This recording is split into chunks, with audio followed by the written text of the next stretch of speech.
Welcome to Red-Handed Crimes channel. Don't forget to subscribe. Rain had soaked the cracked sidewalks of Eastford City for days, the relentless downpour blurring neon signs and turning every street into a mirror of forgotten secrets. It was on one such gray morning, when the city still slumbered in its damp melancholy, that Detective Serena Alvarez received an anonymous tip. A hastily scrawled note read, "Look where silence speaks. The truth has been hidden in plain sight for 20 years." Serena's instincts, honed by years of unraveling tangled crimes, prickled with unease. She made her way to the derelict warehouse on the outskirts, a place where time had left its mark in peeling paint and rusted metal. Inside, amidst discarded crates and shattered glass, she discovered a battered, old video camera tucked behind a fallen shelf. Its lens, clouded with dust, held a secret. As she powered it on, the screen flickered to life and revealed a haunting scene from 2 decades ago, a body, lifeless on a cold concrete floor, a faint echo of muffled screams, and in the background, a small, trembling figure whose eyes told stories of terror and remorse. The footage was grainy, the sound distorted by time, yet its impact was undeniable. It transported Serena back to a summer night in 2003, when Eastford City was a labyrinth of both opportunity and danger. The camera's shaky perspective captured every harrowing detail. A man in a dark overcoat, face obscured by shadows, was seen confronting a young woman near an abandoned industrial park. The encounter escalated quickly, a struggle, a flash of a concealed weapon, and then, silence. The victim collapsed, her eyes wide in disbelief. In the corner, barely visible, stood a silent witness, a child, no more than 10, his face a mask of fear and confusion. No one had ever spoken of that night. The case had gone cold almost immediately, the evidence too scarce and the victim's family too overwhelmed by grief and societal pressure. Rumors had swirled, accusations of a botched investigation, whispered conspiracies about powerful figures protecting their own. But the truth had remained buried, locked away in a silent vault of despair. Now, 20 years later, Detective Alvarez was determined to bring closure to a mystery that had haunted the city for decades. She reopened the case, piecing together fragments of the old investigation with new technology and fresh eyes. The warehouse, where the camera was found, became her first stop. Among scattered papers and forgotten belongings, she discovered a series of handwritten diaries. They belonged to an investigative journalist, Thomas Reed, whose relentless pursuit of truth had been abruptly silenced by forces unknown. Reed's final entry spoke of a silent witness and the injustice that had been allowed to fester. As Serena dug deeper, she uncovered inconsistencies in the original investigation. Eyewitness silence, the lone witness, the mute child in the footage, had never been interviewed properly. He had been regarded as too traumatized, too insignificant to challenge the narrative. Suppressed evidence, forensic reports from that fateful night were mysteriously missing or heavily redacted.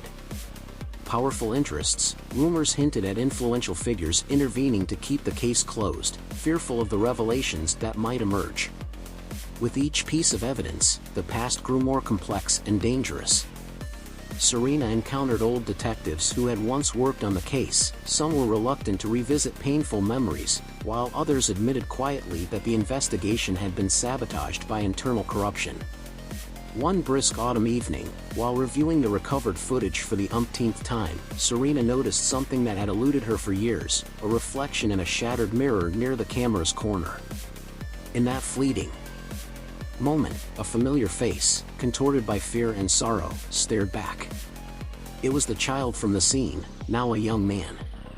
His eyes, though hardened by time, still bore the innocence of youth lost too soon.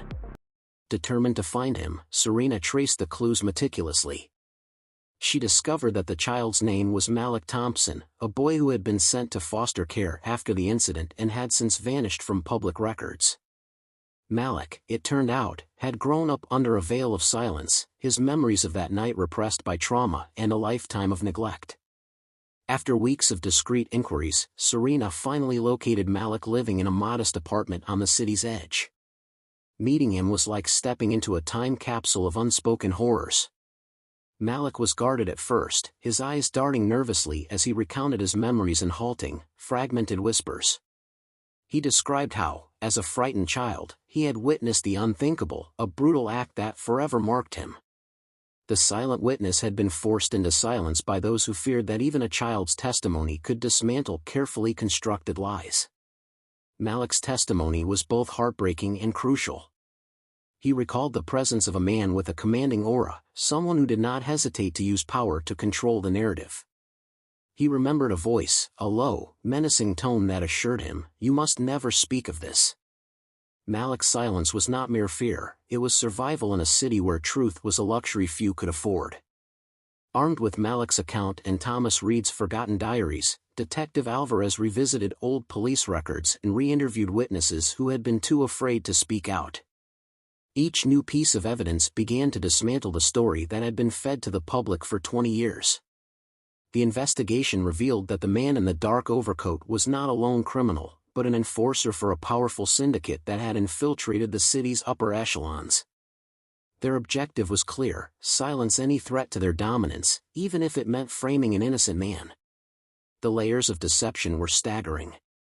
High-ranking officials had colluded with members of law enforcement to fabricate a narrative that would cover up their involvement.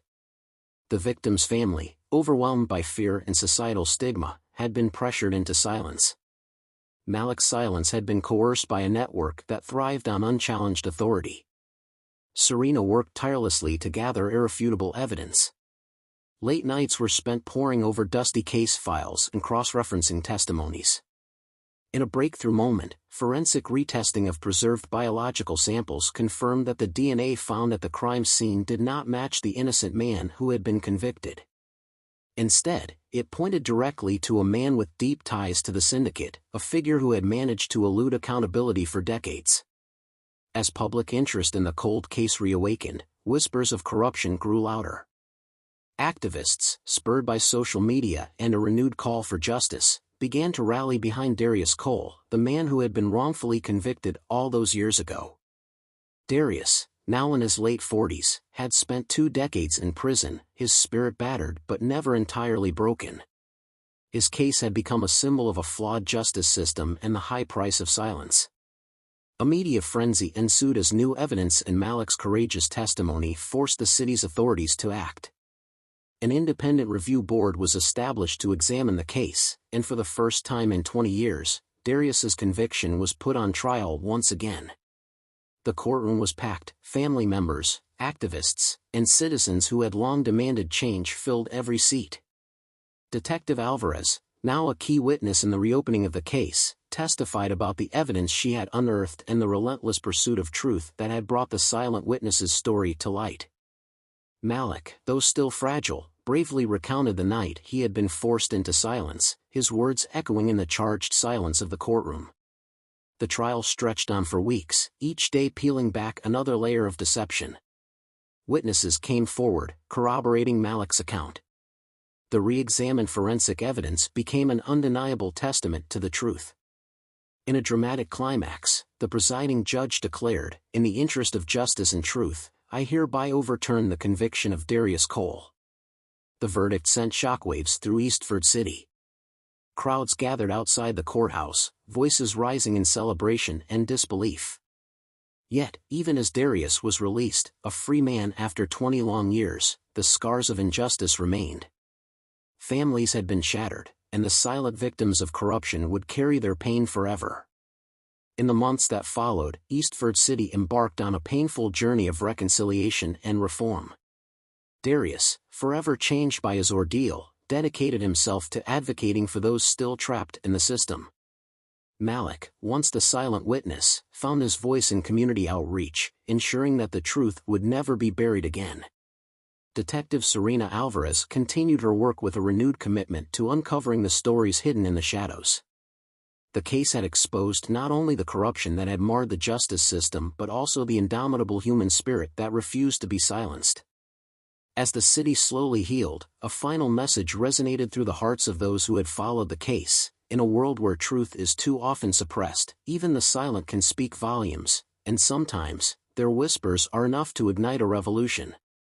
The silent witness, A 20-Year Mystery is a tale of injustice, resilience, and the relentless pursuit of truth. It challenges us to listen to the voices that have long been silenced and reminds us that sometimes, the smallest witness can change everything. Thanks for watching. Don't forget to subscribe.